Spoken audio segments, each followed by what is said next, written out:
And 4 years later, how do you feel about the state of those rights for women? I feel most scared for our daughters, the ones we're going to be forced to have. I'm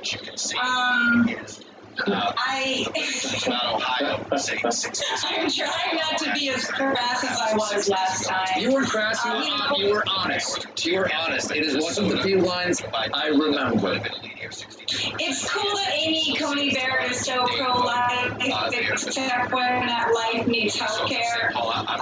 That's encouraging. No, it's not. I mean, it's sad.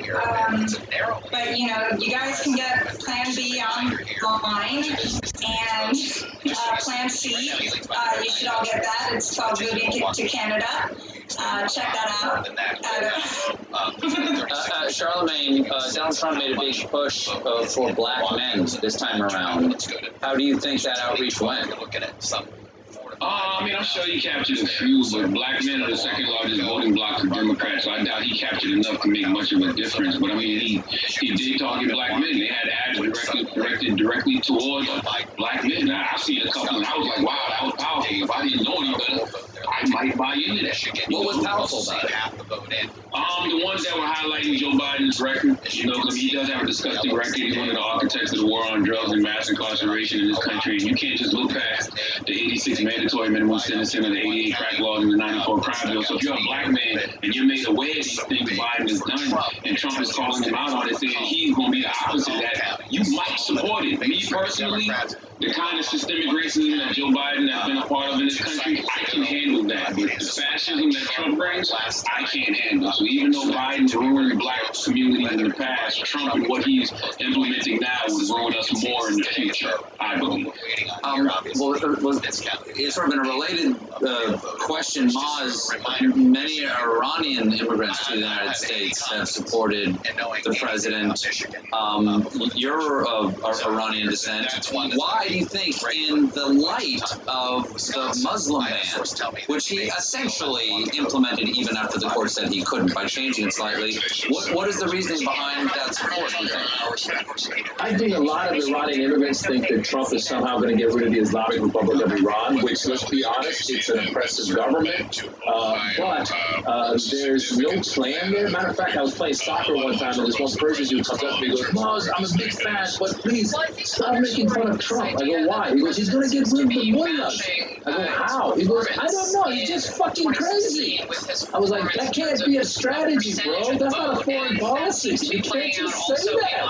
So we're at a point where a lot of these guys are like that. And I have buddies who've gone down this QAnon rabbit hole, and I'm on these like message boards with or text with these people, and they'll come at me. I've become like the guy that comes. I feel like a political science teacher for an online college, and they come with me with all their wacky theories, and they're like, what about this? What about 5G? And I'm like, what the hell is wrong with you people? They came at me when HBO Max took off the Gone with the Wind. They were like, why'd you guys take off Gone with the Wind? I go, when did you become a cinephile? Like, what are you asking me for?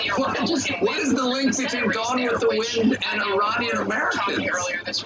Because they think there's cancel culture. So I was in the middle of like, Black Lives Matter, and then they were like, what about cancel culture? What about this? What about Hunter Biden? I'm like, what about you educate yourself? Like you said, there's the travel ban, there's the sanctions that the people of Iran are suffering under. Yes, the regime's a bad regime, but the people are suffering. So I don't know. I'm telling you, I'm just continue to drink Casamigos. It's so dark that it's so crazy that it's just sometimes you have to dress your dog as an iconic Supreme Court justice. Good night. I don't know, you guys. I'm just trying to lighten the mood. This is Potato. Oh, look at RBG. She's adorable. Jenna, 4 years ago, I asked you what you were going to do now that Trump is president, and you said, I'm going to Portugal. You literally were going to Portugal the next day. I had a gig in Portugal. I'm not going anywhere this time. Wait a second, you had a gig in Portugal? You were playing a comedy club in Portuguese? Because they feel like no, it was like Web Summit. It was a tech event, and I was performing at it for tech kids. So, well, are you going to go anywhere tomorrow? What do you have any plans to go back to Portugal? I'm staying put, and when I do leave the house, I wear a mask. I don't know if that's like controversial. I'm sorry, I forgot. We're not allowed to go anywhere anymore.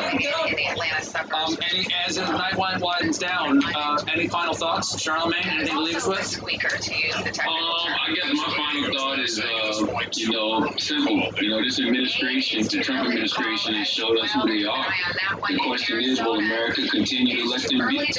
And will America continue to let any of this be? Like, we have to be the change that we want to see in the world. And regardless of who wins tonight, me as a black man, I got work to do. I'm going to keep community building, job creating, and dealing with politics on a local level. And if Biden-Harris win, it's no celebration, no honeymoon. I'm on their ass immediately. All these promises that were made during this campaign, all of the crime bills Biden has implemented that have ruined black communities, he has to atone for that. And if we get them in the White House and help them switch the Senate, we got clear demand we need to get met. And I'm going to be holding Democrats accountable to make sure they keep those promises. Well, Charlemagne, Jenna, Maz, thank you so much for being here.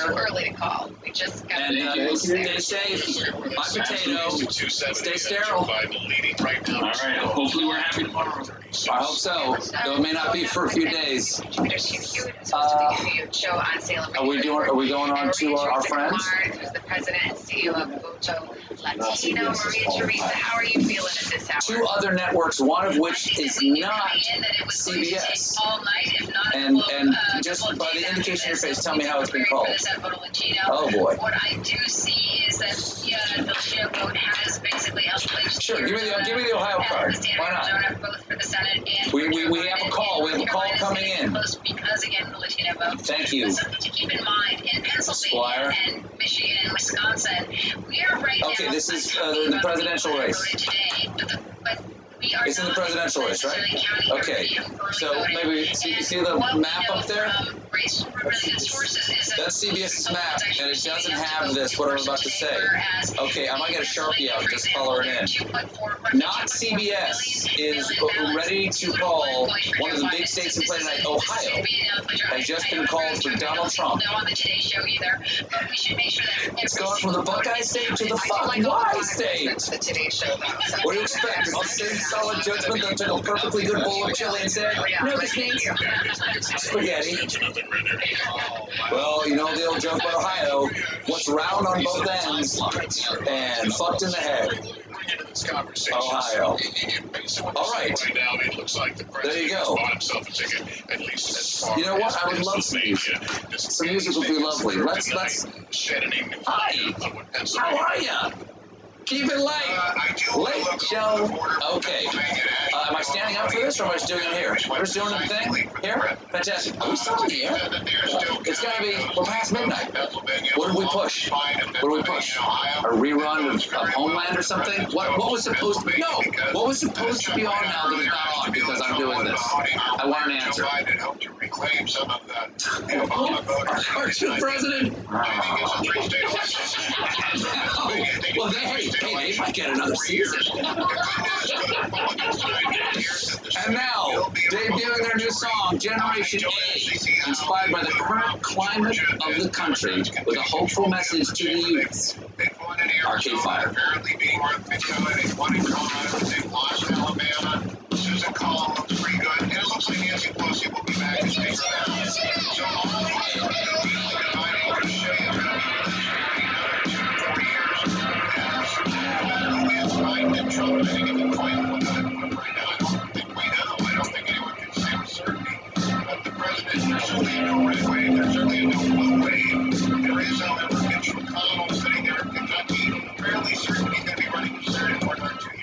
Wait a little longer. Check back in, gave the chairs. It's in Milwaukee, and what are you hearing there, Gabe? Say wait until tomorrow. Yesterday's always strange. Say wait until you're older. You will understand. Say this generation's coming.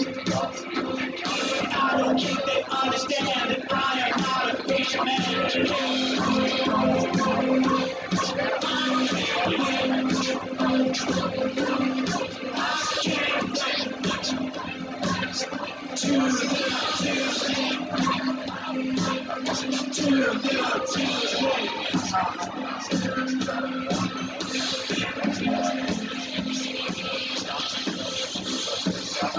say wait until you're ready. Wait until your number's called. They say wait, all we need is love. Down in California, burning New Orleans, waiting for the blood.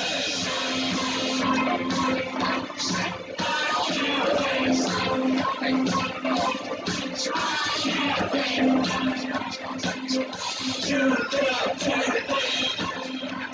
can they take us?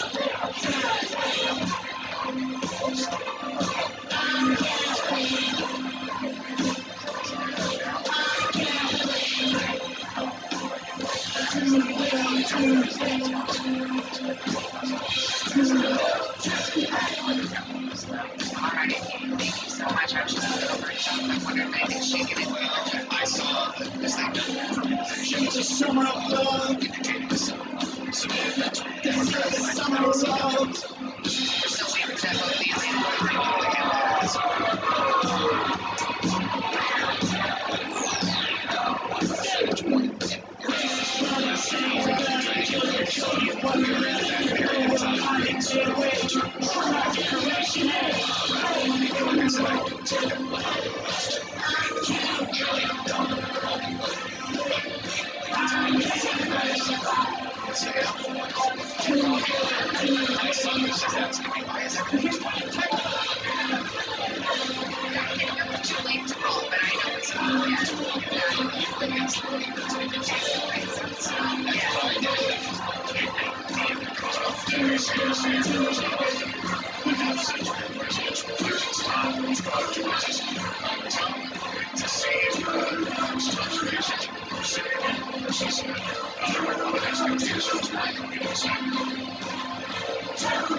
Politics in this country since 1968. Arcade Fire, everybody. A lot of changes. Well, folks, looks like we've reached the end of the show, and we still don't know who won. We've been waiting for this for so long. It's like Christmas Eve, and not just because of the judgmental fat guy with the red hat, but because we're all up late wondering if tomorrow morning we're going to get the president we've been begging for. A boring president.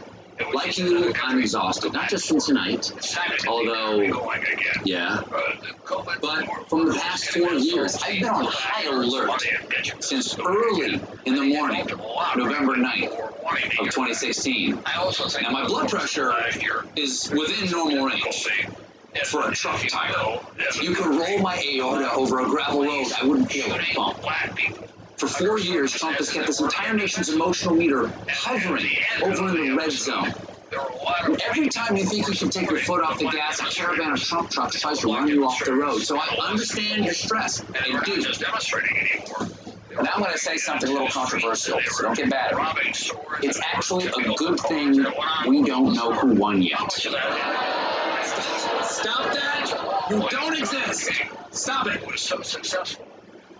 The truth is, the reason it's taking so long to declare a winner is because we've had such a massive voter turnout. Going into tonight, many were predicting the highest rate of voter turnout since 1908. That was a close race, but William Howard Taft eventually beat his opponent, William Jennings Bryan, in the post-election weigh-off.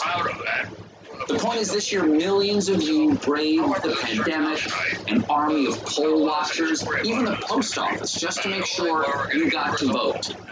And each and every one of those ballots deserves to be counted, whether they are votes for Joe Biden, votes for Donald Trump, or writing votes for boobs, Puss Malone rules. But we've been able to wait for this moment since November of 2016, and many of you waited in line for hours to make your voices heard. So, I know we've all got what it takes to wait just a little bit longer. But still, we all deserve some small taste of that satisfaction that we crave. So in closing tonight, please enjoy this brief montage of things that feel as satisfying as you want this to. And now, things that feel as satisfying as you want this to.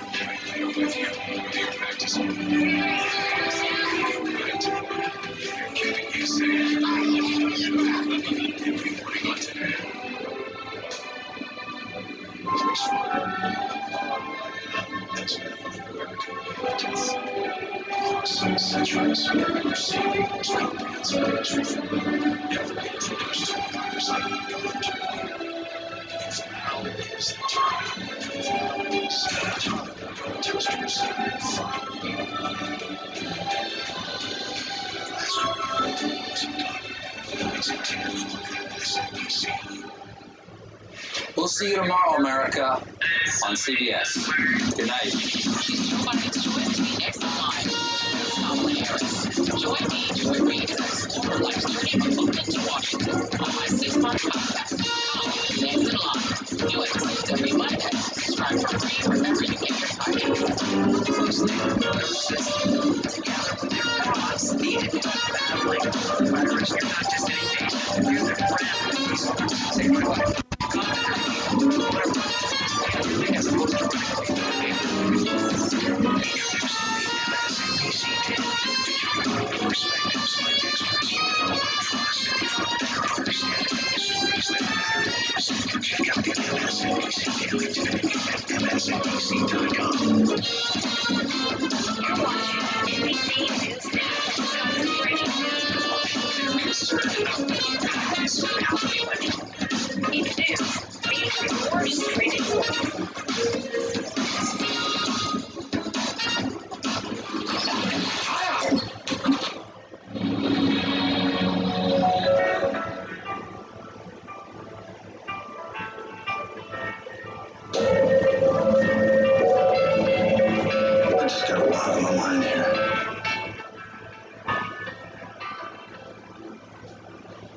Watch what they do, not what they say.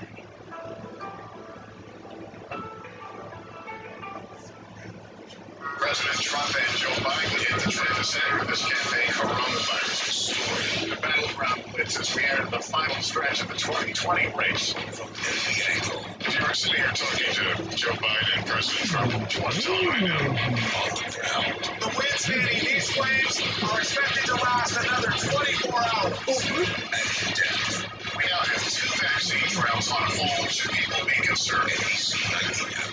Lester Holt.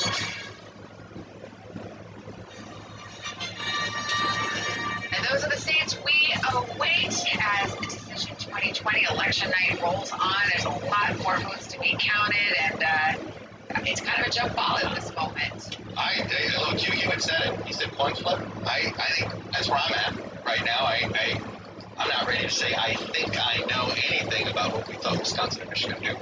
Don't threaten or otherwise intimidate voters from casting their votes, and people did that across the state. It was really gratifying to see. It was really the story today is voters coming together, frankly, from both sides of the aisle to respect the process, respect each other, and to me that's a really inspiring thing coming out of our state. That's what we're focusing on, frankly, celebrating tonight the vast number of people who voted, and then we'll see in the hours to come and the days ahead. We'll get a much more clear picture of who the winners are in a whole bunch of races, including the one at the top. So, Secretary of State, before I let you go, just a double check. 24 hours from now, midnight Wednesday, Michigan will have a result, you're saying? Well, I certainly hope that's the case, but there's a lot of variables still at play here. We're on track to see a significant number of votes tabulated in the next 24 hours, maybe all of them.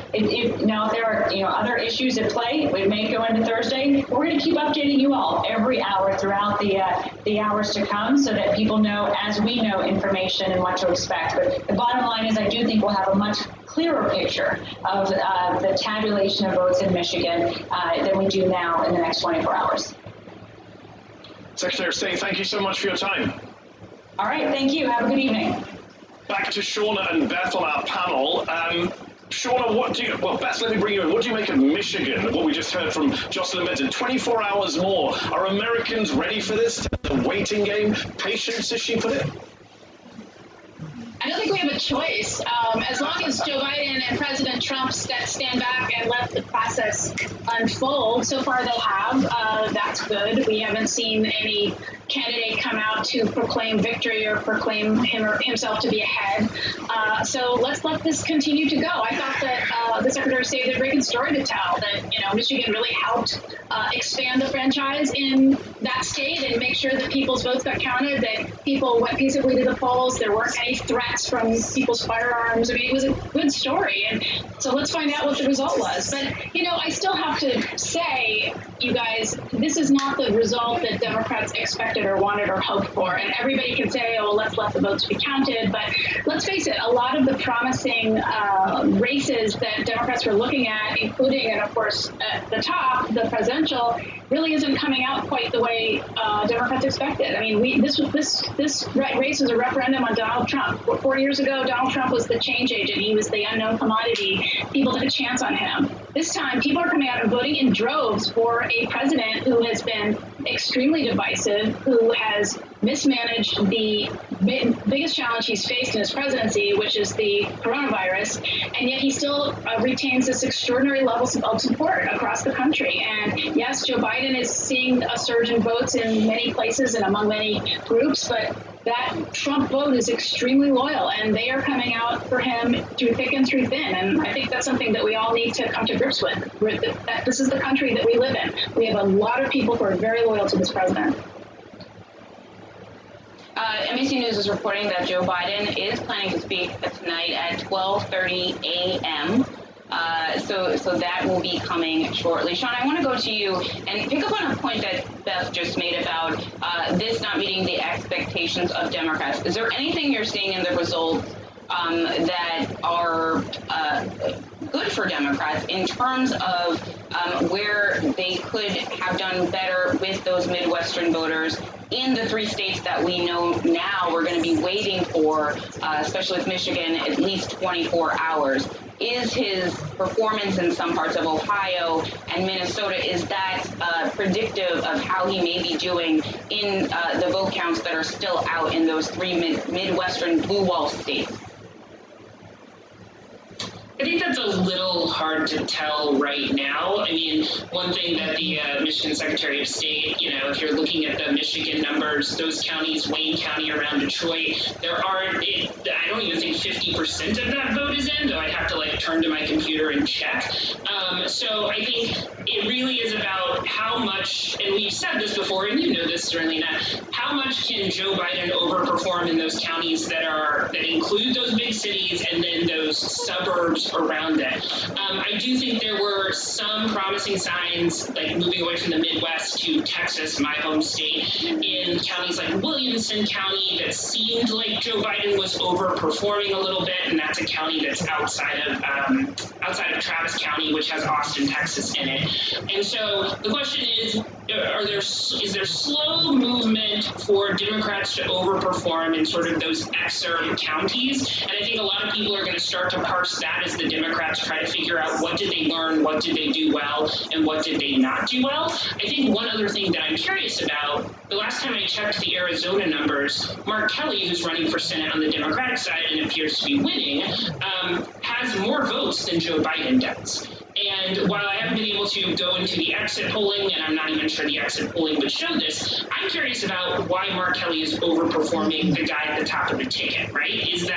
Does it have to do with the makeup of the Latino vote in Arizona and Mark Kelly's ability to speak to them? Does it have to do with Mark Kelly's ability to speak to the white voters there? I'm not sure, but we're going to have to parse all of these individual things.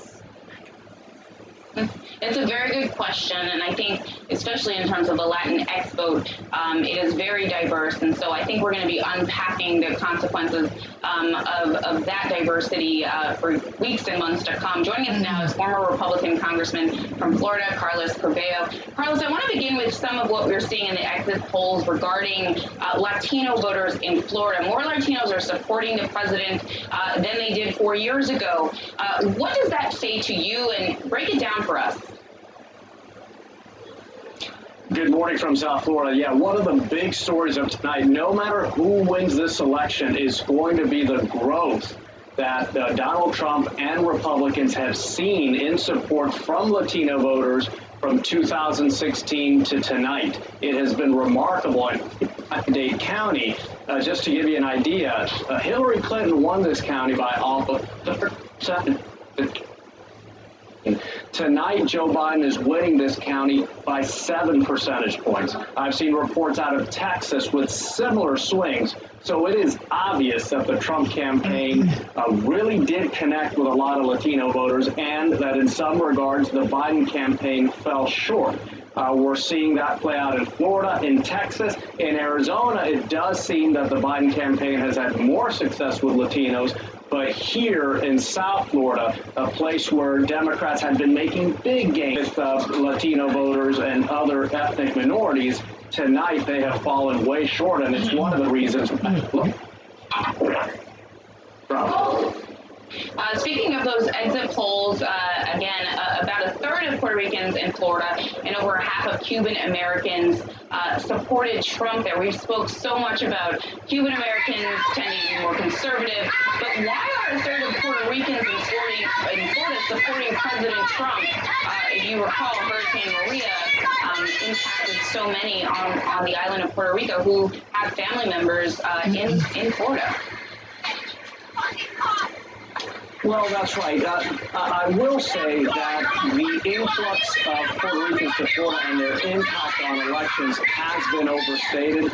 Recent numbers show that there hasn't been a net inflow of Puerto Ricans in Florida, that a lot of those either returned to the island or moved on to others. So the significance of that added vote, I think, has been exaggerated. Something I've heard from other voters, especially a lot of no-party affiliation voters, independent Latinos, is that the Trump campaign has focused on a message of economic prosperity, focused on how Hispanic unemployment prior to the pandemic was very low, whereas the Democratic campaign was more focused on COVID-19 messaging, on highlighting the president's mismanagement of the crisis in many ways, and that the Democratic message didn't have that economic component to it that is so important to a lot of Hispanic families, because a lot of them are recent immigrants. They are trying to grow in the United States, to have make sure their kids are better off than they've been. So that's what I've heard from some voters here tonight and throughout the week. But certainly Democrats will have a lot to contemplate when it comes to the Latino vote in the United States after this election. No math is cut. Joining us now is Texas native Julian Castro, 2020 Democratic presidential candidate, HUD secretary under President Obama. Secretary Castro, let me just thank you for joining us. Let me just get straight into it. How on earth is Donald Trump doing, seemingly, in places like Florida and Texas, so well with Latino voters, the president behind kids in cages? Yeah, well, as you know, Mehdi, and a lot of folks know, the Latino community is not monolithic. Yes.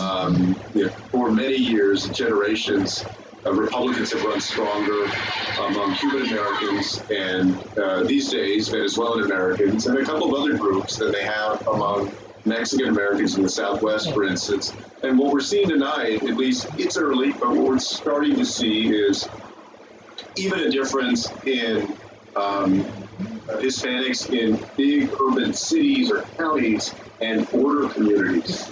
And the difference between the performance of Donald Trump in Texas versus in Arizona with Latinos. At least that's what it looks like right now.